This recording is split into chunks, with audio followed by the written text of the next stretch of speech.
This story is about 40 years old. In 1980, everything in the life of a 23-year-old girl named Kamela was going well. But one day her father suddenly disappeared. Kamela searched for him everywhere, but he was never found. Her mother had already passed away earlier, and after her father went missing, Kamela became extremely lonely. When repeated attempts failed to find her father, everyone eventually gave up and accepted the situation. Amid all this tension, there was no one left to take care of Kamela, so her uncle and aunt arranged her marriage to Ajit, the elder son of the Prabhakar family, so that there would always be someone to look after her.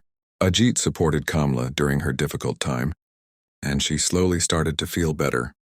She began adjusting to her new life and new home and gradually even started feeling happy.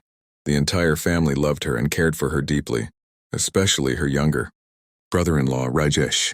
But slowly things began to change. One day while Kamela was sleeping, she suddenly woke up to the sound of someone crying. She looked beside her and saw that Ajit was still asleep. There was no one else in the room. She heard the sound again but still couldn't see anyone. Thinking it was just her imagination, she quietly went back to sleep. But from that day onward, she started hearing those crying sounds almost all the time. She began to feel that the voices were of her father screaming in pain and asking her for help. Kamela became terrified and told Ajit and Rajesh about it. Both of them dismissed it as her imagination and said that it was probably happening because she missed her father too much. Gradually, Kamela's health started deteriorating. She became angry all the time, got irritated over small things, and if anyone refused her for anything, she would threaten to kill and eat them. Everyone thought that the grief of losing her father had affected her mind. But amid all this, Kamela continued to hear those voices. One day, the voices led her to an old room in the mansion. When she entered the room, she found a black idol there. The moment she looked at it, she felt a strange restlessness.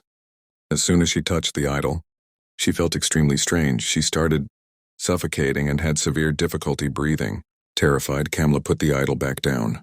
As she was about to leave the room in fear, her foot struck something heavy. When she looked closely, she saw a human skull near her feet. Then Kamela noticed that there were many other things scattered in the room. Numerous human bones lying all around and blood everywhere. As she looked around more carefully, she found a letter. She picked it up and started reading it. The letter said that the idol was cursed and had tormented their ancestors as well. As soon as Kamela finished reading, she heard her father's screams again, and the idol started shaking violently on its own. Kamela felt an unbearable heaviness and then she suddenly lost consciousness. When Kamela opened her eyes,